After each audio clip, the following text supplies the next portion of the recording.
all mostly on the downside. News and news-related stuff is all on the downside. There's not very little except BPCL maybe, which is showing some green, 320 on BPCL right now. Manish Sonthalia is with us, Chief Investment Officer at Emkay Investment Managers. Manish, good morning. Good to have you here. Thanks for your time. You've been bullish. You've been saying, well, the market's going to bounce. It's bounced and bounced sharply. What's your sense, Manish? Is there enough to do in terms of individual stocks from here, given earnings and growth visibility, and in which areas? So Prashant, 22,000 has held, and I maintain that 22,000 won't get decisively broken. That's played out. I think for the next 1-2 months, till the point in time you have clarity on the tariff, and basically that 90-day pause, out of which 15-20 days has already gone. So next 1-2 months, I think markets are going to be range bound between 22,000 and 25,000. Can't really be seeing an outbreak beyond 25,000 given the macros that we are in, given that earnings season is somewhat okay, not very great. So I would believe that we'll consolidate, and right now it is more about institutional buying, the banking space, the heavyweights, Reliance, you have the technology space after the correction. So I think it's more to do with smart money buying in and around the indices, the heavyweight indices level, rather than individual stocks at this given point in time. So it's more to do with index management. Currently, now that we have bounced back 10% from the lows, I would believe that you'll see broadly the heavyweights on the index largely play out on the positive side till about that 25,000, and then we'll be basically consolidating around that point. Manish, hi, morning. Great to have you on. I know you won't talk stocks, but maybe we can get a indicative direction. I'm looking at Bajaj Finance this morning. It's down 4.5, almost 5% actually. And the only, I think, crease in the earnings, if one can find, is maybe the fact that they have taken certain ECL provisions.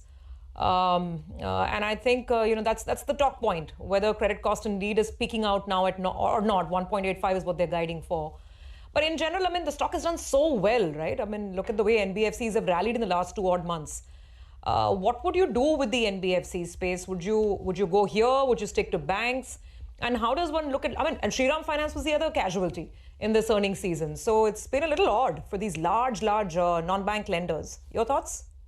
So first of all, numbers were pretty okay for Bajaj Finance. I would believe it's to do with, the maverick, Mr. Rajiv Jain, who is now becoming the vice chairman. He has led the company from the front over the last 20 years. And now, he is going to be the vice chairman. So I think market is somewhat, not used to not hearing Rajiv Jain on conference calls and so.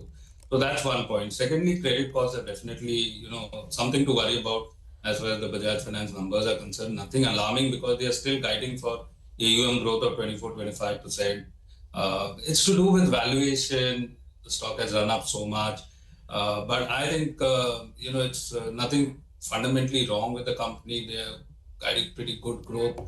But the valuations are pretty full at these prices. So maybe that's the best time to take profits. I could read just that into, Bajaj Finance. I mean, the NBFCs as a whole, whether you look at Chola or Shriram, there's some concerns around the NPA numbers. Even Chola numbers, NPAs were slightly elevated. Bajaj was already a disappointment as far as the ECL provisions are concerned. Of course, they called it out as one-off, but markets have their own reading of the same. And similarly with Shriram Finance. So, the sector remains in a sweet spot because repricing of deposits are happening immediately for NBFCs in line with lending rates. So they are able to maintain their spreads much better than banks because, liabilities on banks will come down over a period of time. Whereas lendings, reset on MCLR, EBLR is happening immediately. So, so buy or not buy? Sorry, coming in over here to try and sort of squeeze in more in the time. Point is, when you see these sharp dips, whether it's, Chola, more importantly, Bajaj or a Shriram, is it all passing, manageable? So buy the dip or stay away? Let's buy the dip. There's no doubt about it. There's nothing alarming about these banks or NBFCs, just that out of profit taking after they have rallied 20-30%. That's about it. Okay, hi Manish, good morning and good to see you, Ben. If I remember correctly, you were quite positive on capital market related plays as well. And from that space, a couple of stocks have done very, very well. But now valuations, they could be a bit of a headwind. Currently, what are you bullish on from here on? Because a BSE, well, it saw a sharp correction of 30%. Guess what? It made a fresh all-time high yesterday. So what are you bullish on this theme now? So, it's got to do, I can't understand the valuation difference between unlisted NSE and the listed BSE. BSE is trading at 90 PE plus, and, unless and until earnings surprise massively on the positive side, for BSE, even that's not, quite doable currently, given the regulation change around settlement dates. So difference in NSE and BSE valuations, 30 P out there, out here you have 90 P. There you have 90% market share, you have broadly 10% market share. I think on the BSE side, it's more to do with bonus stripping, all of that just comes about. But capital market plays, etc., looks quite decent in this downfall. I'm particularly more bullish on the depositories, RTAs, asset management companies, whatever asset management companies have reported numbers. They have all gone up from their lows. And I think from a medium-term perspective, they all look quite good.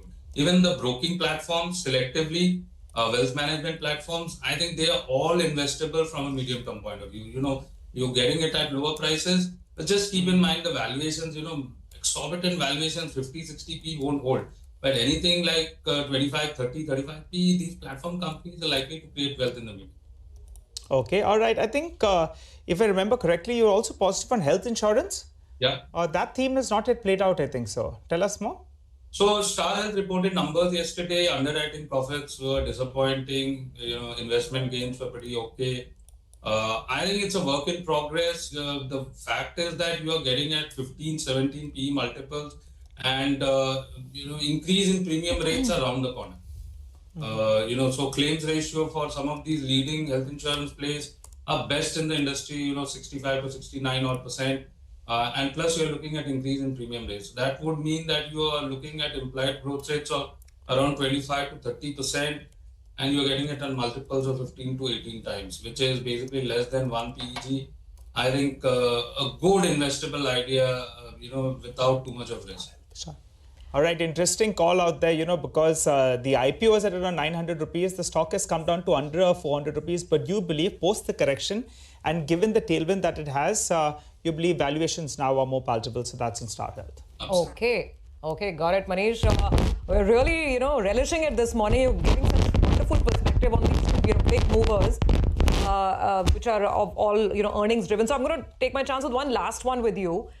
Trent, just your take on the business. Dream run, or is it over? Is it really over? Because you cannot sustain at maybe 70, 80, 100% growth rates, and the stock is still at 70 times forward earnings. What should current investors do?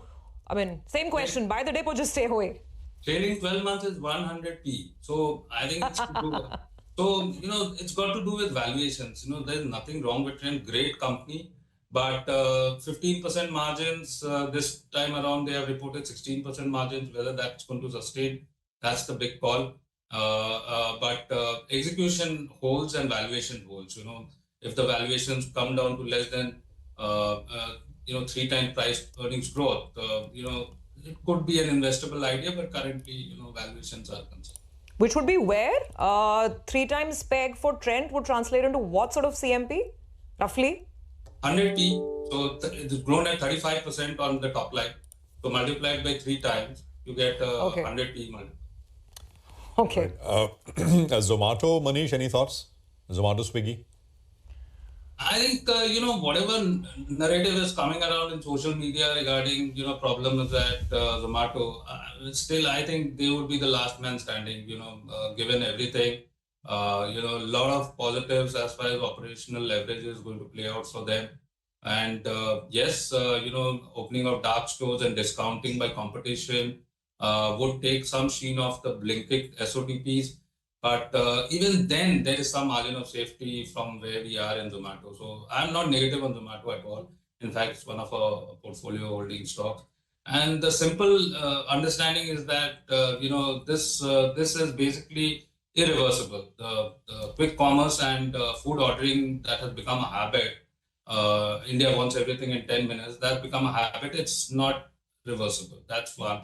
Secondly, if there's anybody who's going to have the economies of scale and would be the last man standing, it's going to be Zomato. Yes, Amazon has deep pockets. You have a Flipkart which has deep pockets.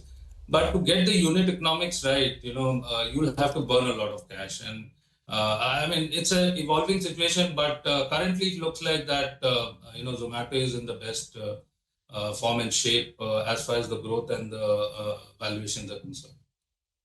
All right. Thank you very much. And just platform companies, right? I mean, you start with capital market plays, and I mean, these are, of course, in the different space. We're all kind of tying in with broadly consumption and consumption growth. Thank you very much, Manish, for joining us. A good conversation as always. Let's get on to the earnings treadmill, and I think